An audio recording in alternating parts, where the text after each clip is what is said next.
지금 우리는 기독교 절기인 사순절을 지나고 있습니다. 사순절이 무엇이죠?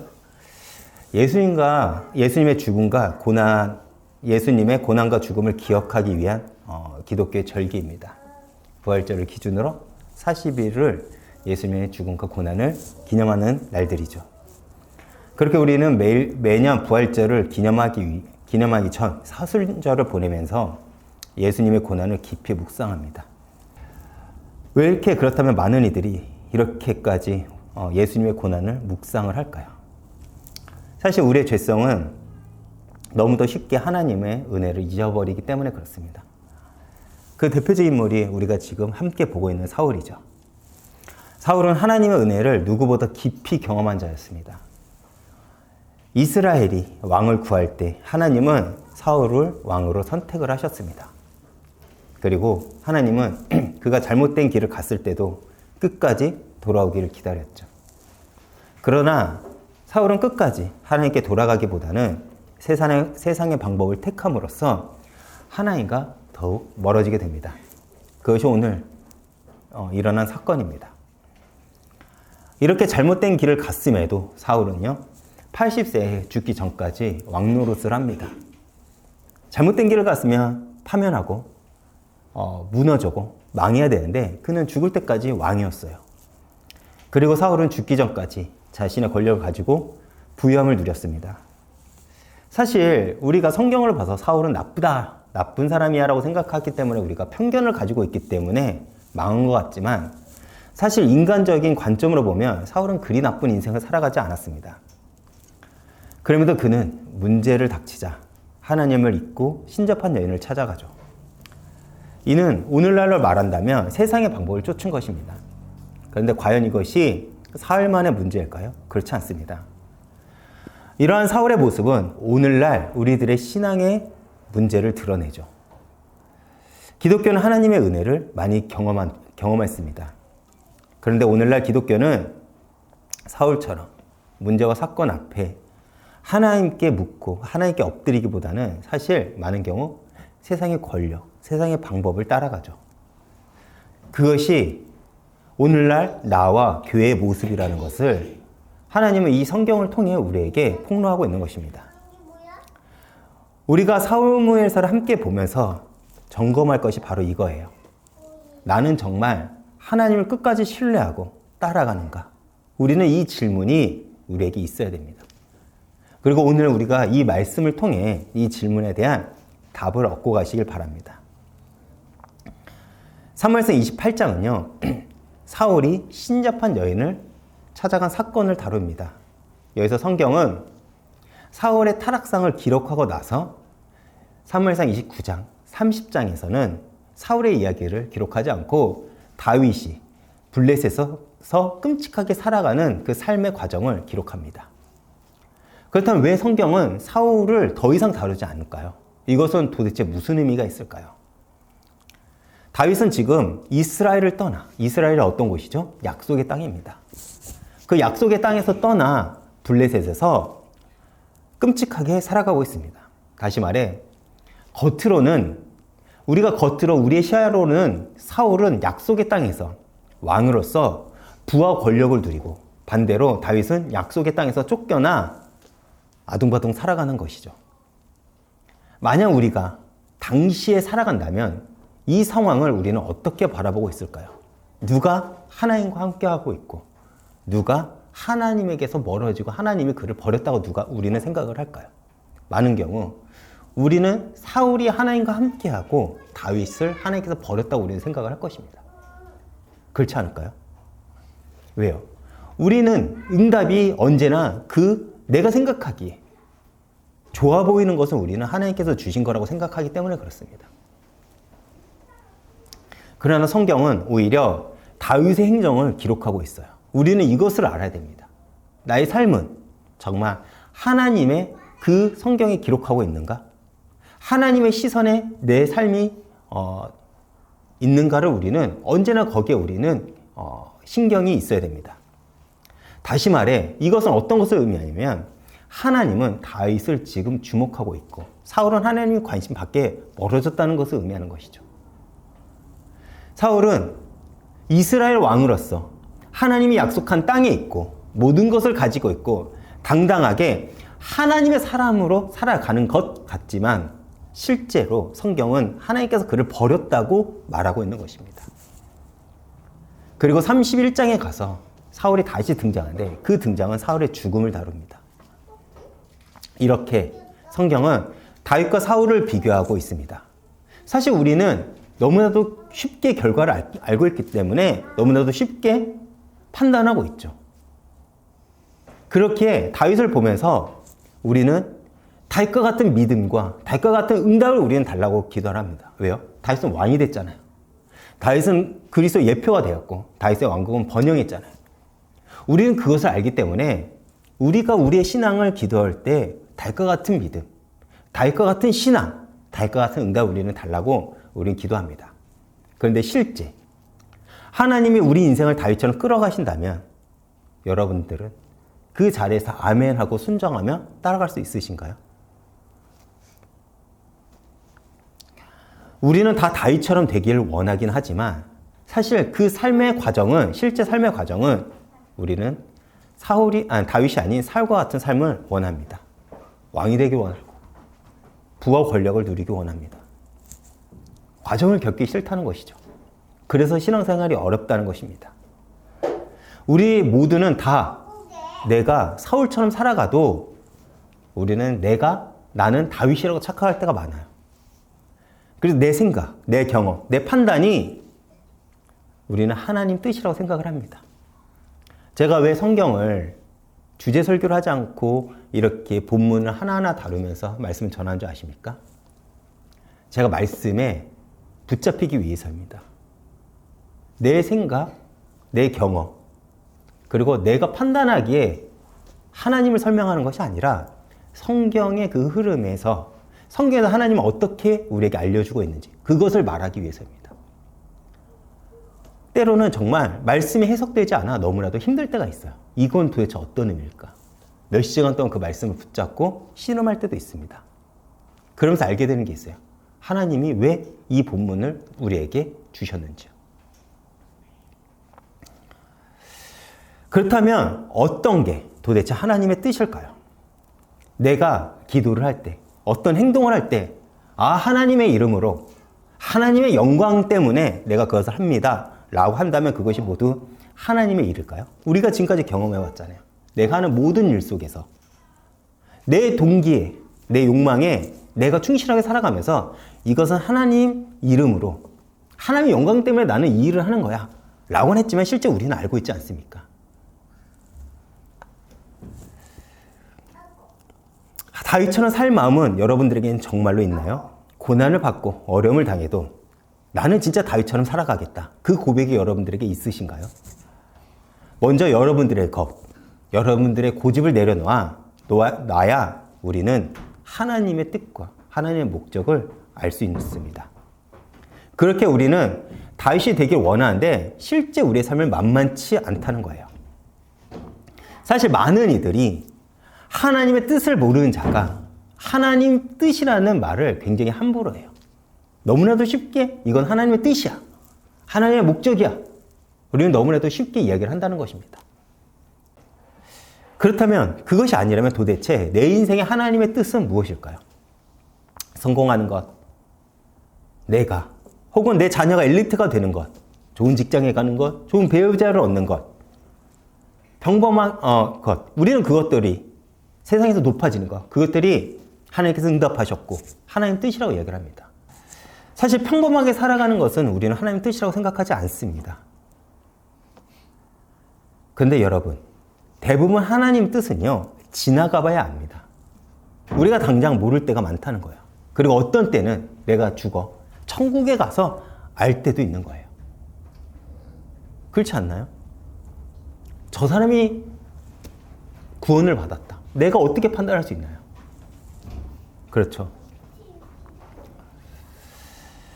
그리고 진짜 하나님 뜻을 알고 싶은 자는요, 하나님을 향한 두려움이 생깁니다. 하나님을 의식하며 살아가게 되죠.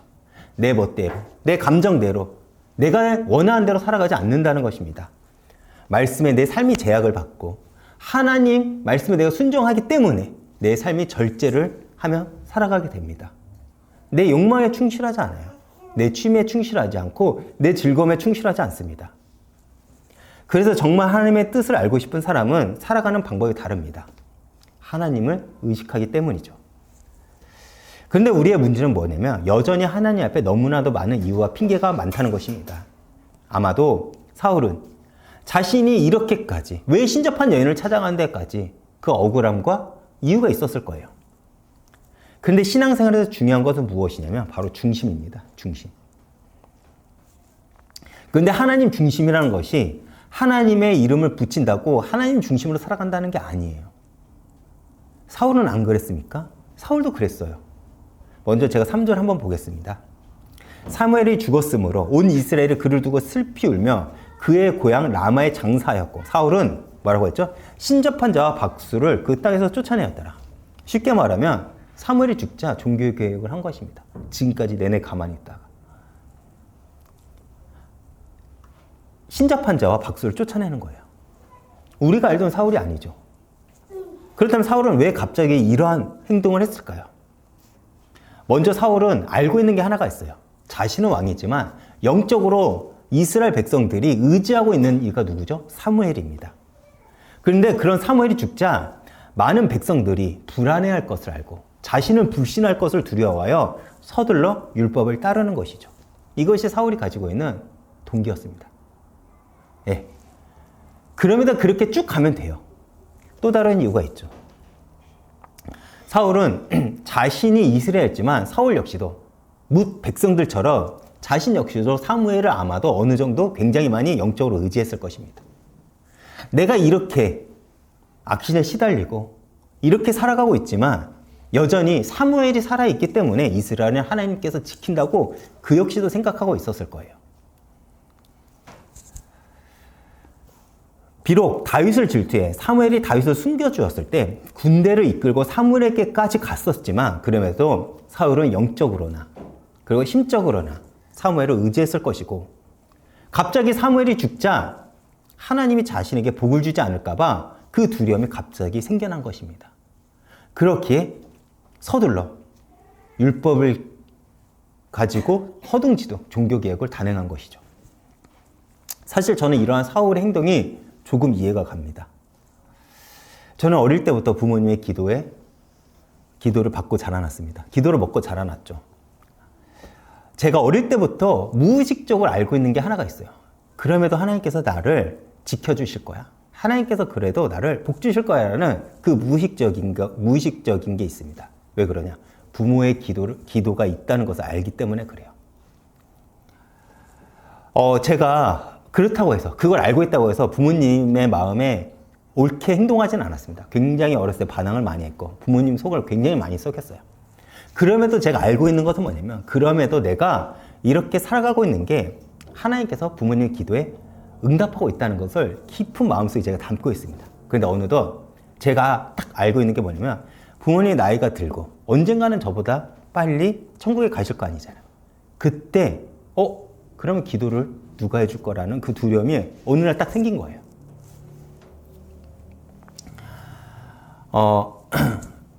그 두려움이 제 한켠에 있었던 것입니다.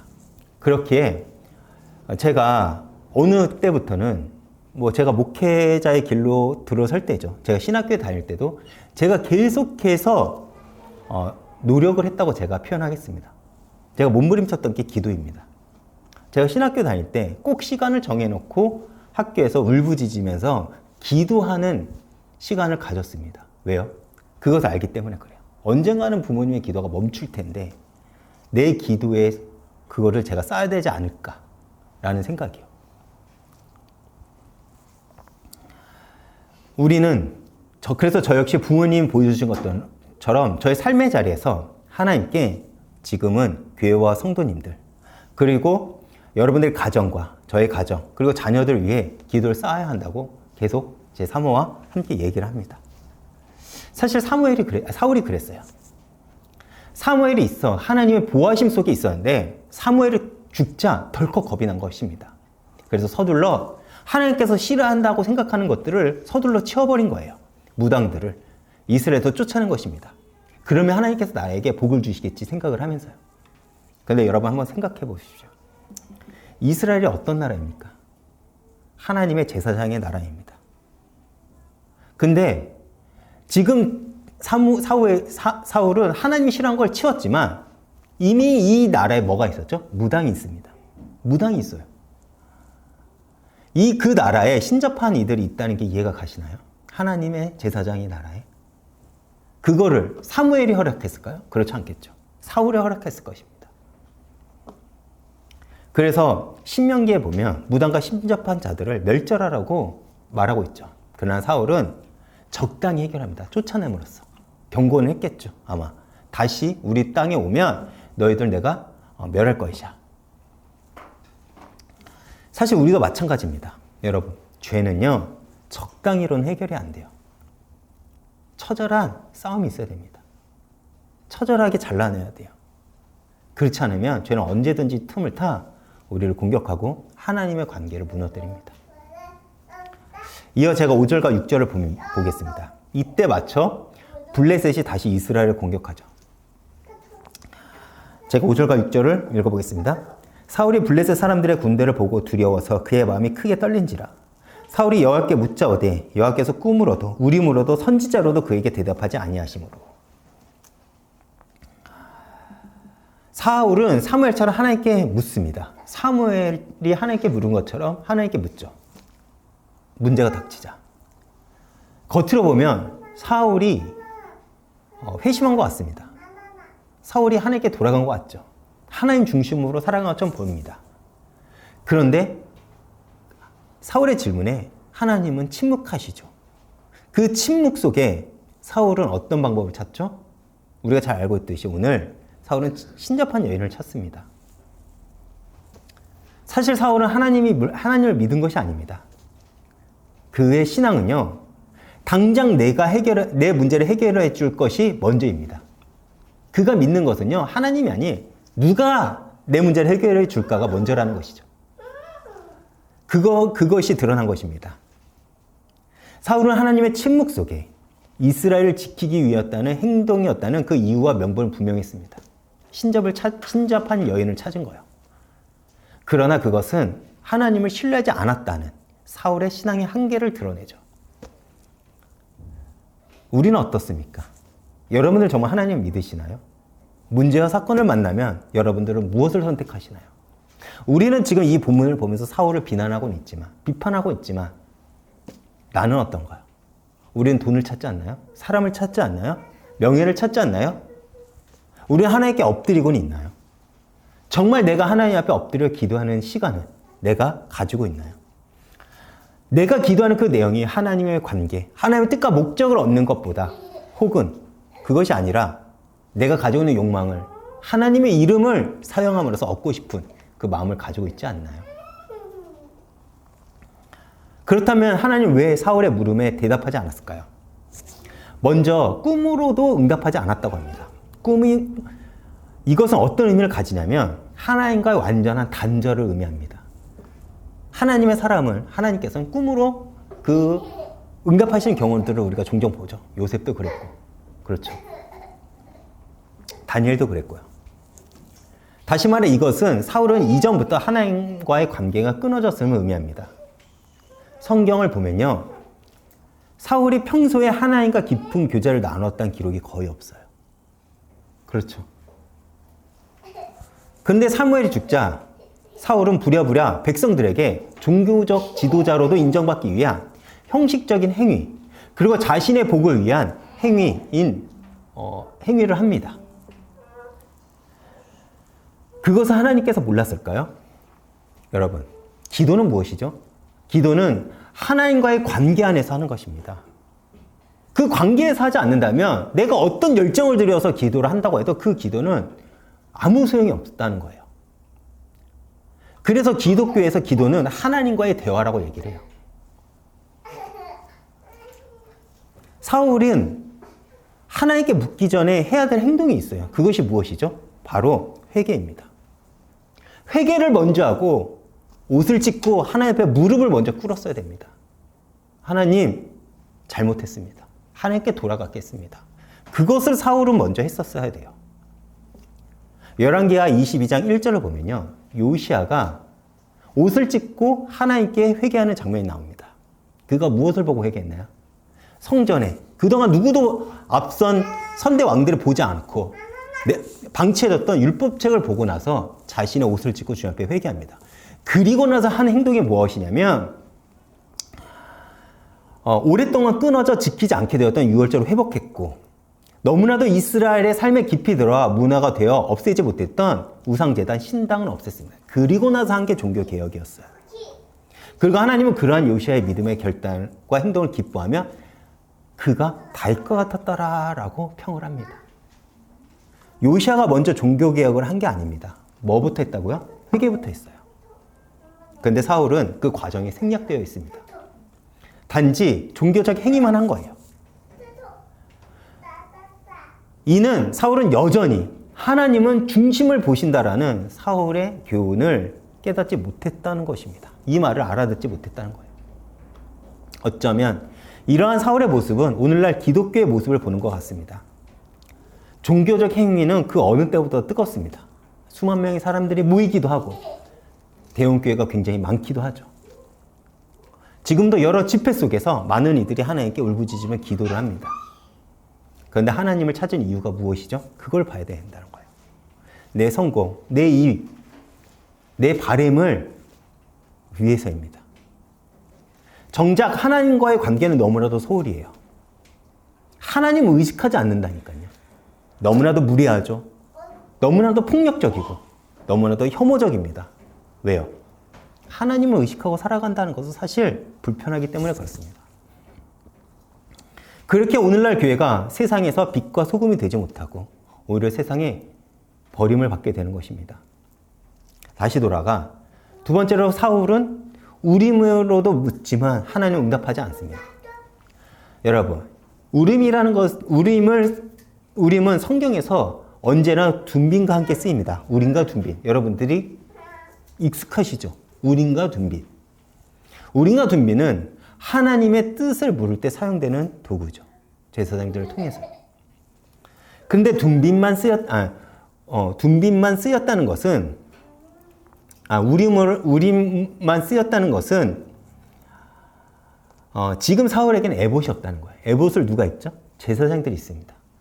그렇다면 지금 사울에겐 누가 없다는 것이죠? 제사장이 없다는 것입니다. 사울 곁에는요. 왜 없을까요? 사무엘상 22장에 보면 사울이 다윗에게 질투해 한 행동이 있습니다. 노베 제사장들을 죽인 겁니다. 죽인 사건이 있었어요. 이로 인해 하나님의 제사장들이 다 숨게 됩니다. 사울의 곁에는 하나님의 제사장이 없다는 거예요. 사울을 위해 기도하는 이들이 없다는 것입니다. 그래서 제사장들과 선지자들이 함께 사울을 피해 도망간 거예요. 그렇게 성경은 꿈으로도 우림으로도 그리고 선지자들로도 물었지만 하나님은 그에게 응답하지 않았다라고 우리에게 알려주는 것입니다.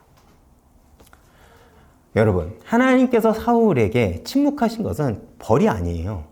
그것은 결국 사울이 선택한 길이었습니다.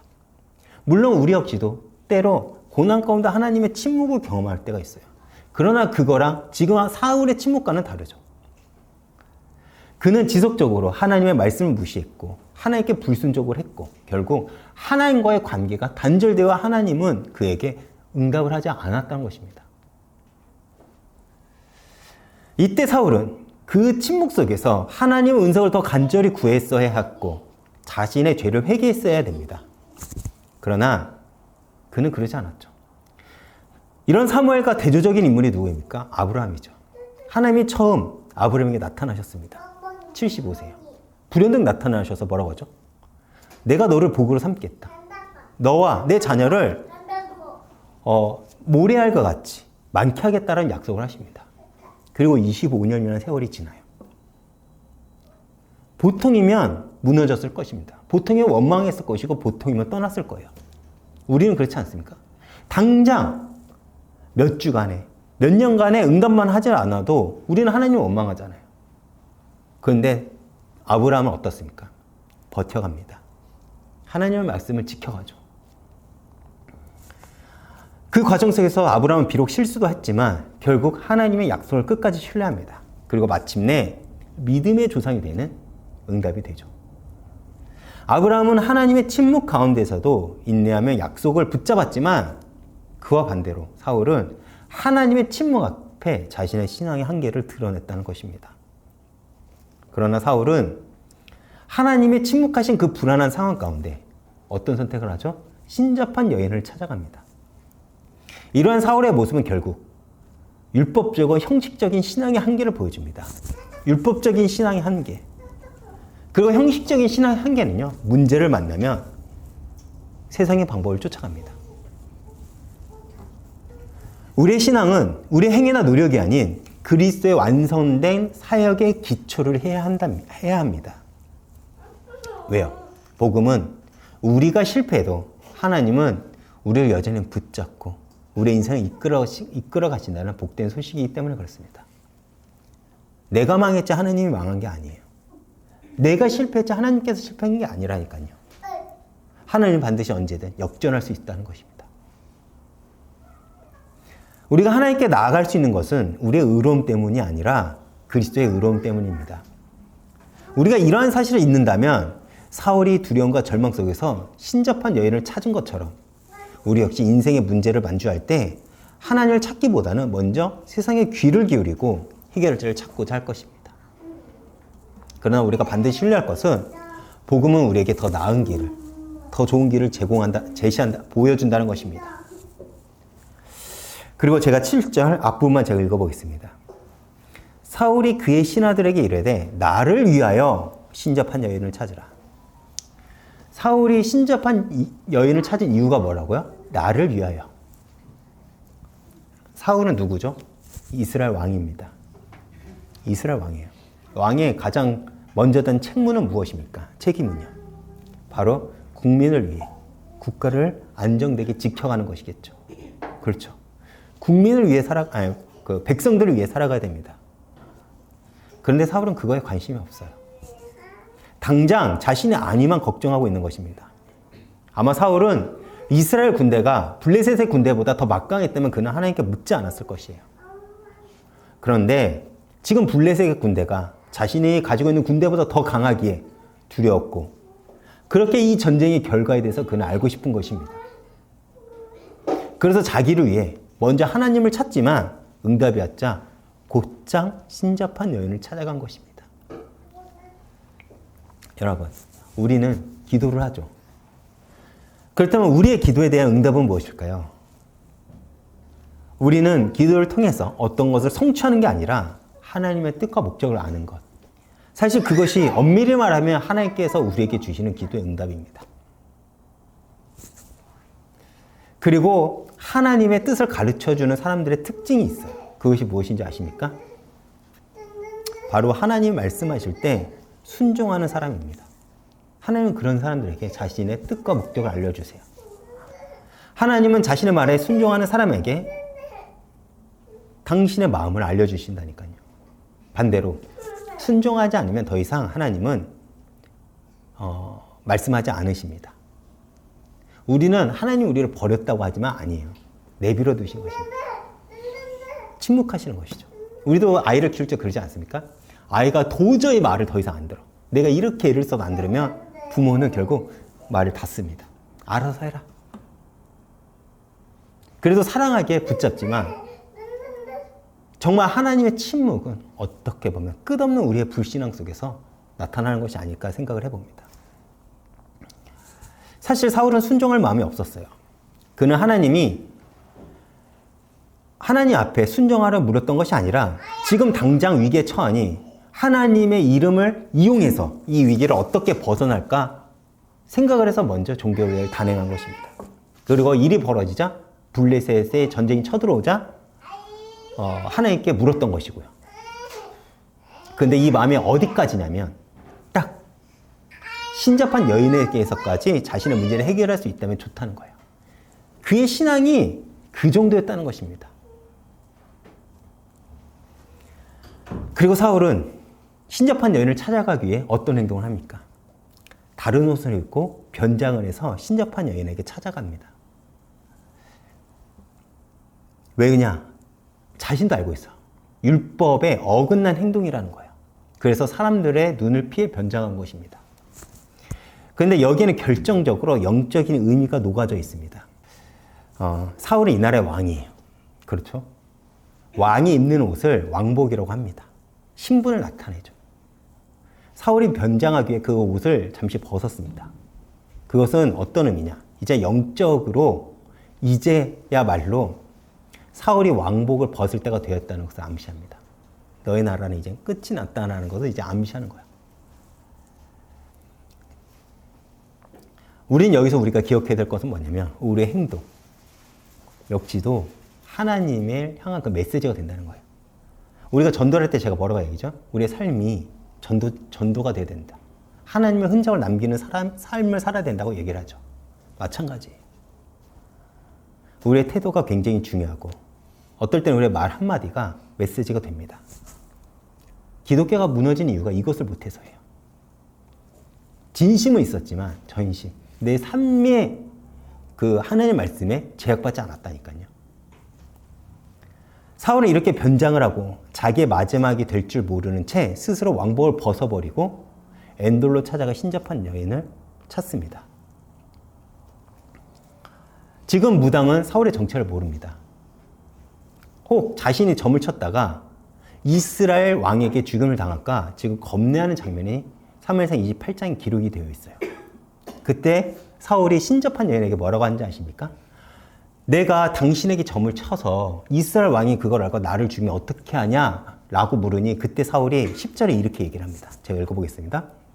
사울이 여호와의 이름으로 그에게 맹세하여 이르되 여호와께서 살아계심을 두고 맹세하노니 내가 이 일로는 벌을 당하지 아니하리라 하니. 뭐라고요? 감히 하나님의 이름을 걸고 그 신접한 여인에게 맹세를 하고 있어요. 감히. 여러분, 이게 가능한 맹세일까요? 성경에서 기름 부음 받은 자, 세 종류의 직분, 여러분 잘 알고 계시죠? 왕, 선지자, 제사장. 어떤 의미입니까? 하나님의 사람이라는 거예요. 지금도 우리가 기도할 때 하나님, 우리에게 기름 부음을 주시옵소서. 어떤 의미입니까? 성령의 충만함의 의미입니다. 그런 자가 하나님 이름을 걸고 신접한 여인을 위해 맹세를 합니다. 어떻게 이런 일이 가능할까요? 그는 하나님을 의식하지 않았습니다. 하나님을 떠났다는 것을 암시하는 것이죠. 하나님은 자기의 목적을 이루기 위한 도구라는 것이 드러난 것입니다.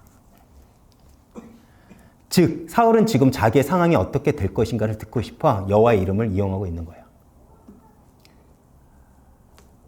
여러분, 하나님의 이름은 여러분 것을 증명하기 위해 쓰는 것이 아닙니다.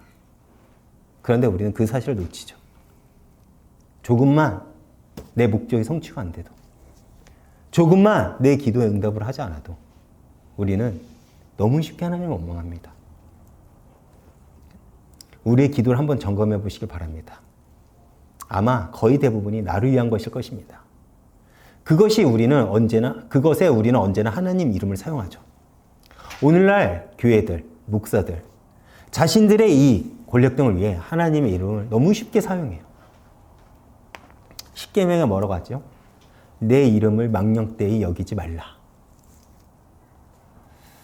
즉, 하나님의 이름은요, 하나님의 영광을 위해 살아가야 됩니다. 그것이 나의 성공과 내가 유명해지는 것과 상관이 없어요. 내가 더욱더 거룩해지는 것, 내가 더욱더 낮아지는 것, 내가 하나님 앞에 어떻게 붙잡혀 살아가는 것, 거기에 하나님의 이름을 걸어야 된다는 것입니다. 여러분, 사울은 이스라엘을 하나님의 나라로 세우고 이방 민족을 물리치기 위해 하나님 왕으로 세웠습니다. 그게 사울이 해야 될 본연의 일이죠. 그런데 사울은 누구랑 싸웠습니까? 다윗과 싸웠습니다. 다윗은 도망가는 와중에도 이스라엘이 블레셋에게 공격을 당하면 다시 돌이켜 달려가 블레셋과 싸워 이스라엘을 지킵니다. 그럼에도 사울은 그거에 관심이 없고 다윗을 계속 죽이려고만 합니다.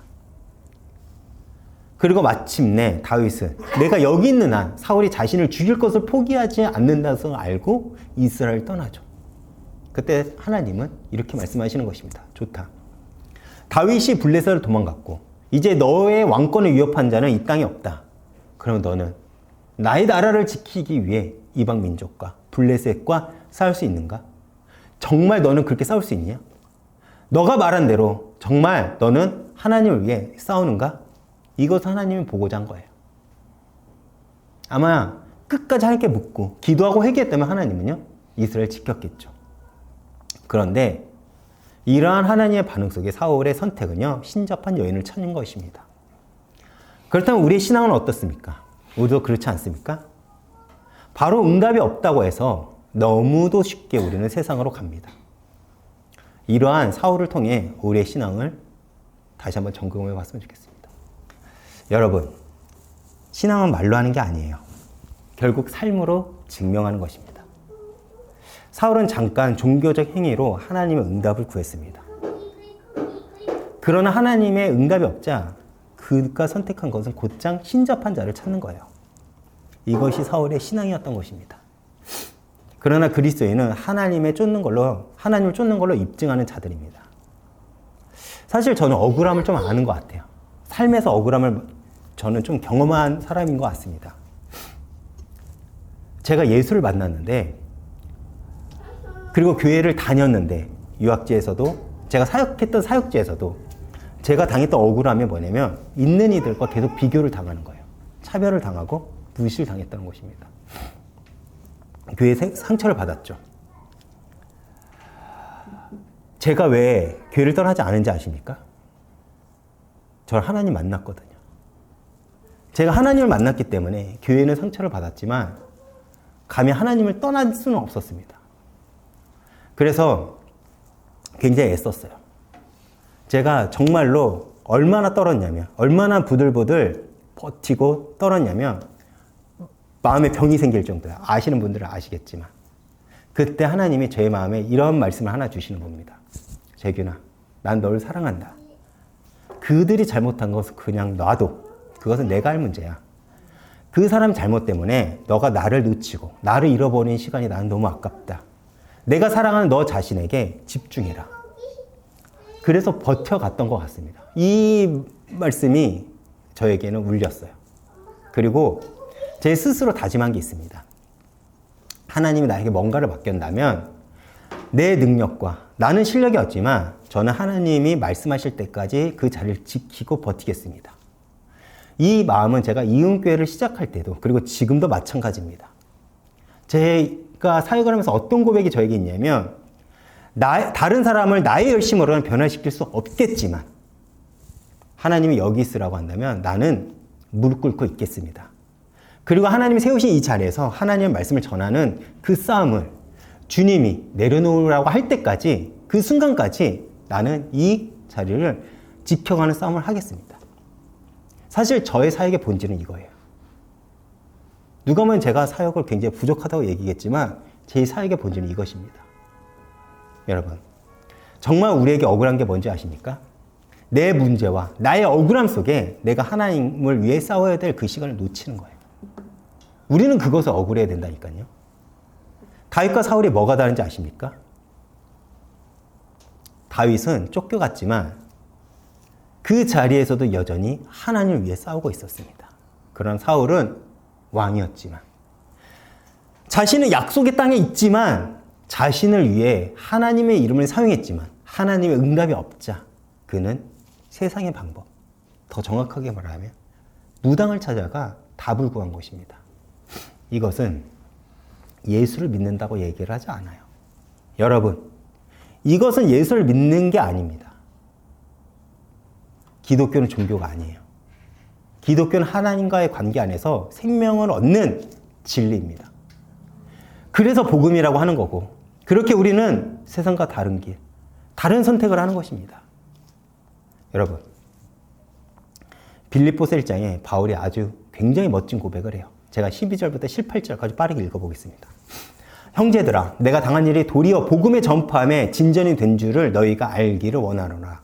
이러므로 나의 매임이 그리스도 안에서 모든 시위대 안과 그 밖에 모든 사람들에게 나타나였으니 형제 중 다수가 나의 매임으로 말미암아 뭐라고요? 주 안에서 신뢰함으로 겁없이 하나님의 말씀을 더욱더 담대히 전하게 되었느니라. 어떤 이들은 투기와 분쟁으로, 어떤 이들은 착한 뜻으로 그리스도를 전파하니 이들은 내가 복음을 변증하기 위해 세우심을 받은 줄 알고 사랑을 하나 그들은 나의 매임에 괴로움을 더하게 할 줄로 생각하여 순수하지 못하게 다툼으로 그리스도를 전파하느니라. 그러나 무엇이냐? 거칠애로 하냐? 참으로 하나? 무슨 방도로 하든지 뭐라고요? 전파가 되는 것은 그리스도니 이로써 나는 기뻐하고 또 기뻐하니라. 이 바울의 고백이 이해가 가시나요? 우리는 보이는 현상으로 너무나도 쉽게 하나님의 뜻을 판단합니다. 그런데 사실 우리는 어느 것이 옳고 그른지를 몰라요. 정확하게 말한다면요. 근데 한 가지는 분명합니다. 그리스도를 위해 그냥 입으로만 말하는 자가 아니라 그리스도를 위해 내 삶으로 살아가는 자가 하나님의 사람이라는 거예요. 여러분, 그렇게 살아가길 바랍니다. 삶으로서요. 나에게 준 자리에서 믿음의 삶을 살아가고 하나님을 위해 살아가는 싸움을 싸우시면서 하나님 앞에 갔을 때 당당하게 하나님께 자신의 삶을 말하는 자가 되었으면 좋겠습니다. 한 주도 이 말씀을 여러분들께서 기억하시면서 승리하시길 축원드리겠습니다. 제가 이번 주 찬양은 좀 무거운 찬양을 준비했습니다. 울어라. 제목부터 무겁죠? 여러분, 하나님의 침묵 속에 사울은 자신의 옷을 찢고 하나님께 나왔어야 됩니다. 울부짖었어야 돼요. 자신의 죄를 회개하며 통회했어야 됩니다. 그런데 사울은 신접한 여인을 찾음으로써 영원한 멸망의 길, 사망의 길로 갑니다. 그리고 마침내 하나님은 사울을 자신의 기억에서 지우시죠. 누굴 통해서요? 사무엘을 통해서. 사무엘의 입을 통해서 그거를 확증해 버립니다. 우리도 마찬가지겠죠. 우리는 문제와 사건 앞에 사울처럼 세상을 따라갈 때가 있을 것입니다. 그때 우리는 이유와 핑계를 대며 내 상황과 내 명분을 내세워 합리화하는 것이 아니라 주님께 울며 통회하는 마음을 가져야 될 것입니다. 그때 주님은 우리에게 다시 주님의 영을 우리에게 부어주실 것이며 우리를 통해 하나님의 큰 일을 시작하실 것입니다. 오늘 주님께 다시 돌아가는 그 시작이 되는 날이 되길 바랍니다.